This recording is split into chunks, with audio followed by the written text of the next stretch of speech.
Dry as sticks. Dry as sticks. Dry as sticks. Literally, there's an image of Rosie's vagina now in the back there, all that wood.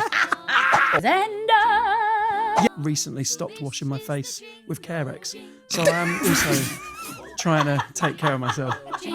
Hello, you're listening to Shaggedmarriedannoyed. Please keep me anonymous. Yes, you are. It's me. It's Chris Ramsey. It's Rosie Ramsey. And it's also our very special guest today. It's Sam Ryder, everyone. Yay! Hello. What's up, guys? How's it going? Chris, you were meant to do a full-on intro to Sam. Do you know what it is, right? I just want to start talking. I just want to start talking. Because what do I say? I mean, you are possibly our most, as a nation, our most successful Eurovision guy ever. Would that be fair to say? I can't say. I'm just buzzing to be here. But I'm have we actually straddle won the it fence before? hard. Yeah. We have won it before. Yeah, we well, have won to it be before. fair, the mania, we've been sitting here for a while waiting for this to start recording. The mania that week that you came back from Eurovision, it was crazy. And we happened to be promoting a TV show at the same time. And Yeah.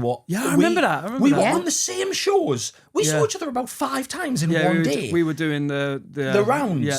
You It might was not a circus. remember, but it was on BBC Radio 2. It was Zoe Ball's morning show. I don't think you'd slept because you'd done Eurovision the night before. Yeah. And did you try? You must have come back, or was it the day before? I remember. Well, no. Because I remember as soon as I flew home, the record I could tell the record label were buzzing because they let me stay at the Langham, never stepped through their front door before in my life. Nice. And I was just like, That's a nice Jack on the Titanic when he gets to go to the big room with a buffet. Nice It actually hotel. weren't a buffet, was it? That gives me away even there. And when he gets to put the tuxedo on that Silver don't belong to service him. man, it was fully blown set That at was the me table. at the Yeah, Langham. yeah. And then I think we went to go on radio the next day, and I was just Well, that's where we saw you. dreamland. Yeah. It's crazy. And you were like, I remember, I mean, it's nice to see you not as hyped. You were Buzzed. like buzzed. You were so buzzed in a brilliant way. Oh, but the energy coming off you was unbelievable. Yeah. I hate PR. I hate doing all them interviews. And we met you in the morning and you literally gave me a jab in the arm that lasted the entire day of just positivity. Oh, mate. And I was just Well, buzzing. life looks like it's been treating you guys well. You're looking glowing and healthy Do you and know happy what, and Sam? lovely. Thank you for saying that. We've genuinely been looking after ourselves. Yeah. Like, That's what we're doing. do you know, how old are you, if you don't mind me I'm asking? 36 and I've just been doing the same thing. I've just recently stopped washing my face with Carex. So I'm also trying to take care of myself. What do you mean? I just didn't realise you shouldn't do it. His face with hand soap. That's And God I used to wash almighty. my hair with, my mum would only buy, bless her, man, she'd only buy the shampoo from Tesco's that would let you know what flavour it was by putting a picture of the fruit on top, like Right, the okay. apple. Yes, Do you know what yeah. I mean? And I was Are we body talking wash, I like think. Christmas stocking level shampoo here? Yeah. But it was massive. Brilliant. Do you know what I mean? The sort of thing that you get at Costco. 49 Yeah. pence. So Yeah. you've stepped your game up. Yeah, I've stepped my game You up. can tell, actually, because you do look lovely. Thank you very much. I would never have been able to guess your age. You're like ageless. I don't know. If you just said like 300. honest, is this going to sound awful? If you'd have said like 50 odd, I'd have gone, right, he looks amazing. But if you'd have said 25, I'd have gone, yeah. Like you, yeah. No, he's yeah. ageless. He looks Brackets, like a man. He looks rough. Yeah. Life's 28. been unkind. No, I What the hell is that beard hiding? 26 years of washing your face with Carex. Man crawled in here. Yeah. I'm going to do it myself. No, we've been looking after ourselves. Just you get to a certain age when you're like, oh, right, I'm not like, my metabolism doesn't do anything for us anymore. And we're not as busy actually, are we? Which is really nice. So we quite enjoy being married. We had a lovely little conversation about being married yesterday, didn't we? We came out of a restaurant half cut. And we walked along holding hands in London, telling each other how much we loved each other. Oh, this is sweet. Yeah, It's was nice really quite because it doesn't happen actually. very often. It really doesn't happen very often. We've got 2 kids, man. Yeah. So, And honestly, being around them is graft. So what's changed? How? Because Sam, thank you your so much for having podcast us is on your podcast. Shaggedmarriedannoyed. Thank you for coming and letting us Let me interview get us. my podcast pose. Listen, before we talk though, because people haven't got very good attention spans, we know this, and people will drop out of this podcast at some point. So, Sam, you have got an album coming out called Heartland, and that's coming out on the 17th of October. But the leading track on that album, Better Man, is out now. I love how you guys say that. Yeah. Better Man. Yeah. Better man. Yeah, I love that. Better Man. It's such a tune. Mate, thanks so much. We're not, Appreciate it. We're not allowed to play it. Would you sing the chorus for us? It's actually mental high. Let me see if I... Oh, okay. You love me like I'm better than I am. Oh, your love is making me a better man. Oh, my your God. love is making me a better better man. Yes. Dude, That is I'm not gonna lie, I got a tingle there. I'm not gonna lie, that was sexual. That is nice. I hate how good of a singer you are. It's your job and you're a good singer, but she's a really good singer as well. And you know what? As a non-singer, and I think all the non-singers out there will understand, it really pisses me off. Like, I could be in a room singing, I'm just trying, I'm just no tune whatsoever, just belt out something I've heard, and she'll come in and just like hit it. And I'm like, you've been practicing. I feel the same when I'm at the gym. Seeing as we're chatting about taking care of ourselves, right? The human body, right? We're all composed of the same atoms, but why do I feel like a different species when I'm at the gym? When someone's like bench pressing actual weights, and I'm like, I'll just take those plates off and just have the bar. Do you know what I mean? Like, what's different with me? Why? We're all good at different things. That's the thing, isn't all it? of your strength is in that voice. That was genuinely beautiful. Here's a question. When did you realise that you could sing? How old were you? I started singing, I started playing the flute as the first instrument I saw. Sorry, you could. Yeah, I know, right? The coolest thing about there is a little thing that I claw at that's cool about that is that the reason I wanted to play it, there was an episode of Antiques Roadshow where someone was bringing their family's tarot cards in. Why do I remember this? Who knows? Okay. But one of the pictures was of the devil sat on a little tree stump with a flute. Yeah. And I was like, being a kid, I was like, that looks cool. I'll play that instrument. God, it wasn't as cool as that. Nice. Nice. So instead of the devil, like Beelzebub on top of an old gnarled tree stump, it was me in my Catholic school uniform, bowl haircut, just trying to play Greensleeves. So the flute's the one you're blowing from the side. It goes out. It goes out to the side. It's very like it's like a snorkel at 90 degrees, right? But Okay. 45 degrees. Yeah. But yeah. Anyway, my flute teacher knew I was useless, but didn't really tell my mum because the money was coming in from my flute lessons. Yeah. And well, he knew you were useless. And then when my mum found out, like she sort of went, even I can tell that he's got no hope here. Right. She went to the teacher and she was like, "Well, I'll teach him to sing instead," because she didn't want to lose the slot. I don't think. So you got taught to sing. Well, it was. You've got to You can't be taught to sing. I say I don't think anyone could teach me. It was more like my mum was like, "No, I don't want him having lessons anymore." But he's allowed. If you say he's got a good voice, he can sing in the choir at school. So Amazing. that's when I started. So that's when you knew singing there. Yeah. But I'd never had lessons. My lessons were really listening to Steve Perry from Journey, and like Bruce Dickinson from Iron Maiden. I just have their CDs and I just listen to them over and over again and just try and sing along.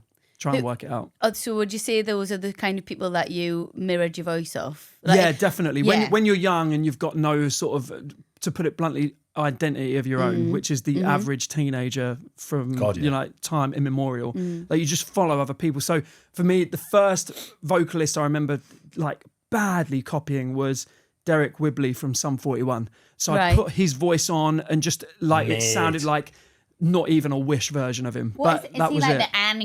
What's it? Because I'm into exactly, yeah. So it was like this Anakin, but like he ended up marrying Avril Lavigne. Yeah, he was going on yeah. Avril Lavigne for years. Okay. Yeah, they've just done their last tour. Sum I 41. know, I was there. Were you really? Yeah. I was having the best time, man. Wow. It was so good. Do you remember the song Fat Lip? Yeah. Do you remember the video for Fat Lip? Yeah, in the skate park. Yeah.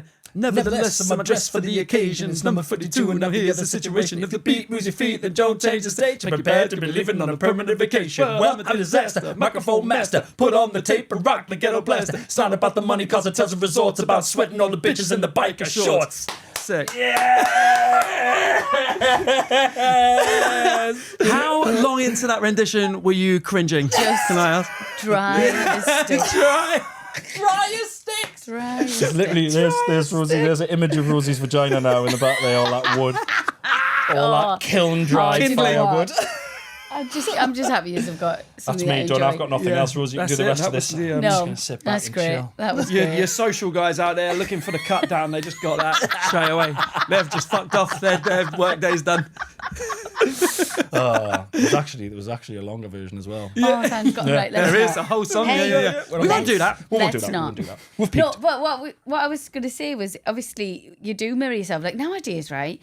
Everybody sounds like somebody, but when we were younger, I remember as a female singer, it was like Mariah, Whitney, all the very, like the warbling type of thing. That's gone the now, warbling. I think. I The like warbling. that. Sorry, Yeah, I don't know. no, but that's true. The warbling, like, I never I really think that's thought of gone. it, of like, so when you were listening to those singers, that was how you kind of that's what I used to copy. They're warbling. Yeah, like the big ballads. But now everybody sings with a really cute voice and everything's really cut off.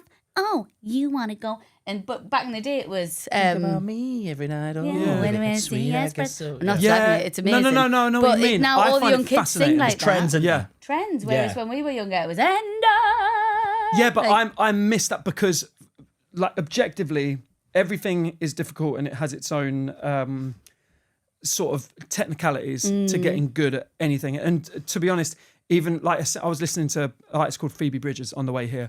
Amazing voice. Definitely not like a Mariah Carey voice by any means, but technical. Like, it's not easy to have that tone, and you're kind of, it's more what you're born with. Yeah. Like, you can't sound like those singers, but there is a part of me that looks back at when you put a Whitney record on or an Aretha record, and you're like, that is Everest. It's the Iron Man triathlon. Like you to get to that point is so difficult. And I love that there was an era that really championed it, like where everyone was like, if I can't reach that level, I'm kind of not in the game. And I don't know. I have a certain nostalgia. Someone that I wasn't really around for it, but I kind of wish I was. Yeah. I don't think that exists now. Yeah, but like again, like my favorite male singer, like Lou Gramm or something like that, or like I said, Steve Perry, Stevie Wonder, MJ, like these male singers that just Michael Bolton, even I was listening to earlier. It's just like really so difficult. You can't just like go and sing that. You have to live it, like, because your lifestyle has to make sure it fosters the voice. It's not just, you can't just be a human being going about daily business. You have to live to sing. That is your, like, basically shut up until you sing. Yeah. Because you can't use any of that fuel until like you're warmed up. So like I sound like an absolute bag of bricks at the minute, just because I was talking when we were filming a show all this last weekend. So you lose all the top end, like all the falsettos. It's gone. That's your instrument. I always say this. People like the voice is a muscle. Whenever I'm doing a show, I steam my throat every single night. Nebulizer, like these are the things that, because you've got. It's like you wouldn't go weight training and not warm up or cool down before and after. You've got to look after it. So that's what I mean. Yeah, it's all those things you have to live and breathe it. Yeah. So like I got some friends that are in musical theatre, and those guys are the closest I think left to that generation, because they're 8 shows a week. The vocals are insane. I went to see Avita the other night, and Rachel's vocal was just incredible. But like, to get that, it is being silent for the day. It's steaming, nebulizing, like sleeping, diet. Yeah. You can't do anything apart from live to sing for that 2-hour window. I'm really embarrassed. Find it stressful. I'm sorry. I'm really embarrassed because I tried out some new material from a new stand-up show on Saturday night. I did 25 minutes and I had a sore throat afterwards. And I had to have a soother. I feel pathetic all of a sudden. But no, you're actually the same, and I was going to say to you, right? I mean, I did have 9 beers, so. I mean, you're getting older now. When you go on tour next, you're going to have to start warming up. I love it when you keep reminding us I'm getting older. It's really, I do really appreciate it. Thank you. You're going to have to start warming up your voice. You're going to have to do like scales and stuff. Yeah. No, because the difference is I talk all day. I've always said this. It's not the same. Is it not? No, because when you shout, you don't shout all day. My support act is an annoying prick. I shout at him all day. No, you don't. Because there's your vocal cords, right? There's your vocal cords. The minute you shout, you're doing that, and they're slapping off each other, and you're damaging them. So to warm them up, you've just got to sort of like lubricate them, and then the minute that you do shout, they're warmed up. Right. Okay. So you do actually need to, or you'll come into. Okay. Here's a question about music, right?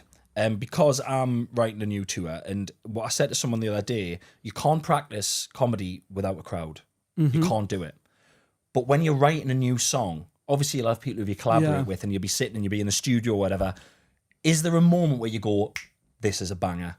Or do you have to wait for a reaction from a crowd? Or do you have to play it for more people? Like, I can't stand with a hairbrush and practice stand-up in front of the mirror. I used to think I could. Yep. You cannot do it. You need the crowd. You walk out and they'll tell you if it's good or not. Dolly Parton answer this question. She's not here, but I can give her some evidence.